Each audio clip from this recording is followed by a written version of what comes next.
The Fisherman and His Wife. Part 1. Once there was a poor fisherman who lived with his wife in a little, old rundown hut by the sea. Every day, the man went down to the seashore to fish. One day, as he sat looking into the clear, blue water, the man felt a tug on his line. He pulled and pulled with all his might. At last, out flopped a great big fish. "Let me go, I beg of you," said the fish.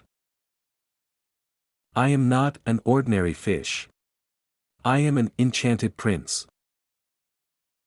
Toss me back in the water and let me live." "Swim away," said the fisherman. "I would not eat a fish that can talk." The fisherman went back to his wife in the little, old rundown hut. He told her about the talking fish. The wife said, "You fool! That was a magic fish. Go back and ask him to change this old hut into a nice, new house." The fisherman did not want to go, but his wife insisted. So, he walked slowly back to the seashore. The water was no longer clear and blue. It was dull and green. The fisherman called, "Hear me, if you will, you magic fish. My wife has sent me with a wish." The fish swam up and asked, "What do you want?" "My wife wishes to live in a nice, new house," said the fisherman. "Go home," said the fish. "She has her house." The fisherman went home and found his wife standing in front of a lovely, new house. "Now you will be happy," said the fisherman. She was for about a week. Then, she said, "Husband, I am sick and tired of this tiny, little house. I want to live in a much bigger house." "Go ask the fish for a bigger house." The fisherman walked to the seashore. The water had changed from dull green to dark gray. The fisherman called, "Hear me, if you will, you magic fish. My wife has sent me with a wish." The fish swam up and asked, "What do you want?" The fisherman said, "My wife wants an even bigger house."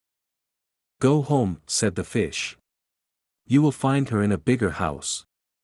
When the fisherman got back, he could hardly believe his eyes.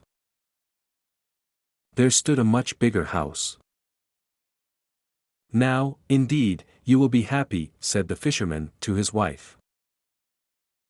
She was until the next morning.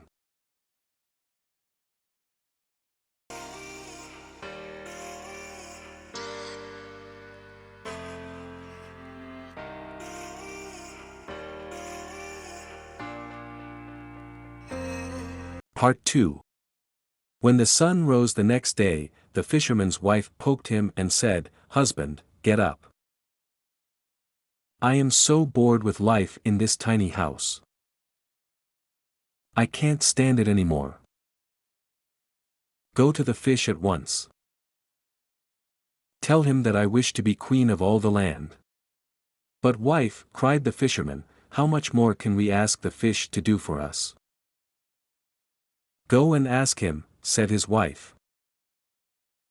So, the poor fisherman walked to the seashore. The water was brown.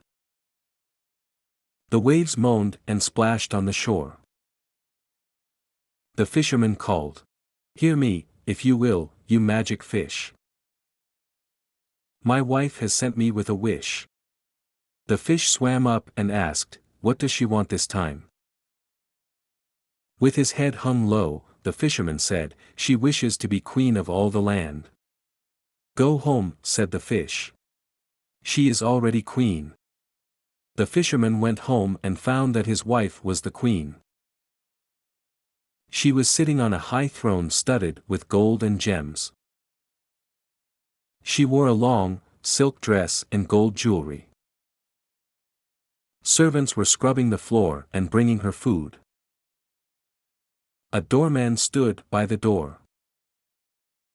"Now," said the fisherman, "you must be truly happy." She was, until that evening. As the sun began to set, the wife said, "Husband, I order you to go to the fish. Tell him he must give me the power to make the sun rise and set when I wish." The fisherman walked back to the seashore.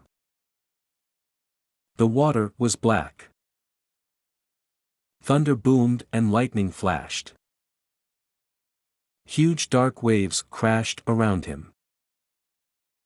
The fisherman shouted, "Hear me, if you will, you magic fish. My wife has sent me with a wish." The fish swam up and asked, "Now, what does she want?" The fisherman replied, "My wife wants the power to make the sun rise and set whenever she chooses." The fish only said, "Go home." The man went home. There, he found his wife standing next to the little, old rundown hut. There they live to this very day.